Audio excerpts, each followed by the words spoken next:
For your Friday, we're finally going to get a break. Here's a live look outdoors. We're just moments away of experiencing a nice sunrise for the final spring morning. And boy, it's been a spring season, hasn't it? A really cool one, right? But now it's time to bring on the heat a little bit sooner and more intense than expected as we head closer to this weekend. But for your Friday, it's a refreshing start. Upper 50s, low 60s. Our warmer spot, Port Clinton right now, upper 60s, mid 60s downtown, low 60s in Elyria, upper 50s. Worcester, same thing over to Akron, 58 degrees. Dew points also in the 50s. This is comfortable air. We're not talking about the air you can wear.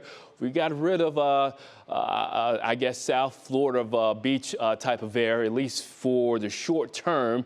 Now, as we go throughout time, we're going to be watching out for a small disturbance off to the west of us that's going to be zipping across the Corn Belt area across the upper Midwest. But it looks impressive on radar right now, but by the time it slides in, a much drier environment is going to be squeezing out and drying out these showers and thunderstorms. So just increasing clouds is what to expect throughout the late morning into the early afternoon, with temperatures slowly creeping up into the low 70s around 9 o'clock, sunny skies around 10, then increasing clouds as we get closer to lunchtime with temperatures approaching the low 80s. But there's a small chance we could see a pop-up showers, especially as we get closer to the peak heating time of the day. Here it is, 3 and 4 o'clock. Not all that impressive, but about a 5 to 10% chance coverage wide. Otherwise, temperatures warming up into the low to mid 80s. A comfortable start for this evening. Make some plans. Things are looking good as we approach sunset. Even beyond that, upper 60s, mid 60s. That is how we start your Saturday morning. Then a southwest wind really kickstart a warming trend and a hot trend for us as we get closer to Saturday and Sunday. Here's your weekend planner. Upper 80s.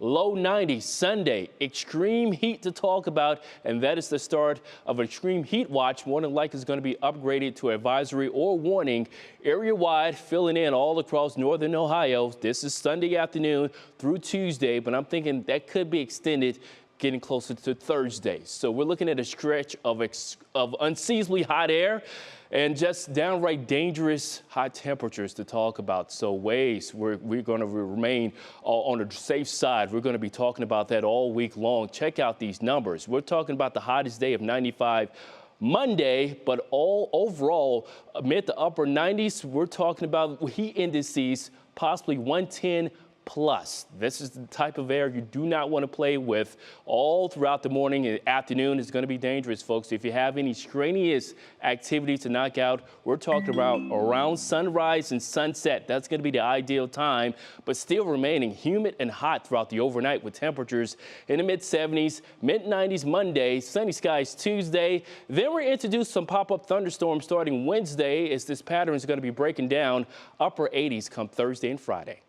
Wow, 4 weather bars in the red, and with those extreme temperatures on the way, it's important to remember the difference between heat exhaustion and heat stroke. Let's go through it. Both are heat-related illnesses, but heat stroke is far more serious and potentially life-threatening. That's when your body temperature is 104 degrees or higher and unable to cool itself, causing brain damage or other organ damage. Heat exhaustion happens when your body overheats, leading to sweating, dehydration, and salt loss. But if left untreated, it can lead to heat stroke. So you're probably wondering, how do you prevent heat-related illness? Great question. According to the American Red Cross, the #1 thing is to make sure you are drinking plenty of water. You need to avoid those sugary, caffeinated, and alcoholic drinks.